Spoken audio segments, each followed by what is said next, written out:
सामने आया, उसके बाद आप मणिपुर विजिट कर रही हैं, क्या कुछ कहना चाहिए?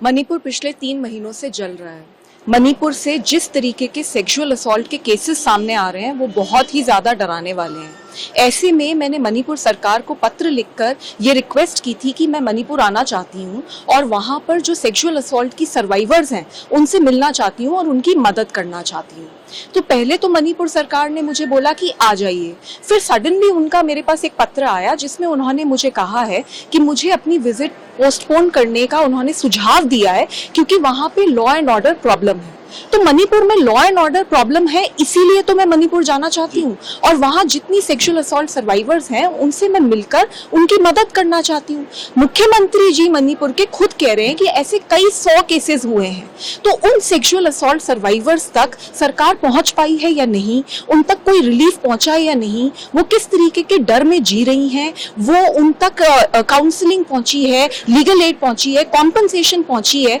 कोई धमकियाँ तो नहीं मिल रही, ये सारी चीजों का जायजा लेने और उनकी मदद करने मैं वहां जाना चाहती हूँ। तो मणिपुर सरकार का जो सुझाव है कि मैं अपने डिसीजन को रिकंसिडर करूं, उसके बारे में मैंने काफी सोचा और मैंने ये निर्णय लिया है कि मैं मणिपुर जा रही हूँ। मैं मणिपुर मुख्यमंत्री को ये पत्र लिख के बता भी रही हूँ और उनसे अपील कर रही हूँ कि मुझे रोकने की कोशिश ना की जाए, मेरी मदद की जाए, ऑफिसर्स से बात की जाए और मेरी विजिट रिलीफ कैंप्स में और जहाँ पे भी ये लड़कियां हैं वहां तक करवाई जाए, जिससे कि हम उन तक पहुंचे और उनकी मदद कर सकें। साथ ही दिल्ली में काफी सारी मणिपुर की लड़कियां भागकर वहां से आई हैं क्योंकि उनके साथ वायलेंस हुई है। उनके साथ मेरी काफी लंबी मीटिंग हुई है, उनकी भी बातें हैं जो मैं मुख्यमंत्री जी से बात करना चाहती हूँ, इसीलिए मैंने उनसे समय भी मांगा है मिलने का। मैम, मणिपुर के बारे में जब विपक्ष के लोग बात करते हैं तो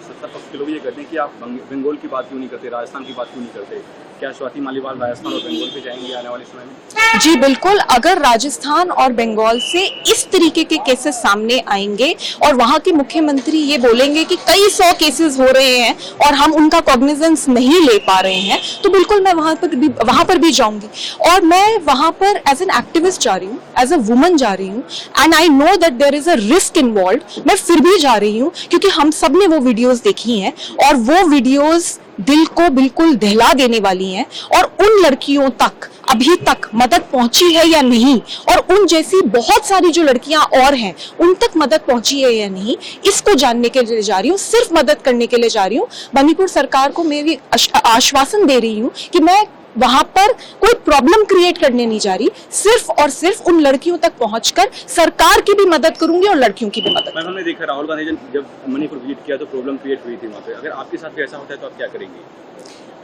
जी, मैं भगवान का नाम लेके मणिपुर जा रही हूँ और मैं इसलिए जा रही हूँ क्योंकि मेरी आत्मा मुझे गवारा नहीं करती कि मैं यहाँ दिल्ली में बैठ के काम करती रहूँ और ऐसे महसूस करूँ कि कुछ समस्या नहीं है, जबकि समस्या बहुत बड़ी है। मैं वेस्ट बंगाल, राजस्थान और ये जितनी जगहें हैं, अगर इनसे भी इस तरीके के कोई दिल दहलाने वाले केस सामने आएंगे मैं वहां भी जाऊंगी, लेकिन अभी फिलहाल मणिपुर जल रहा है और मणिपुर के अंदर लड़कियां बहुत परेशान हैं और आप ये खुद ही समझ सकते हैं क्योंकि वहां पर जब मैं जाने की कोशिश कर रही हूँ तो मुझे ही जाने से रोका जा रहा है। तो it is important that I visit Manipur and I am visiting Manipur. Thank you ma'am.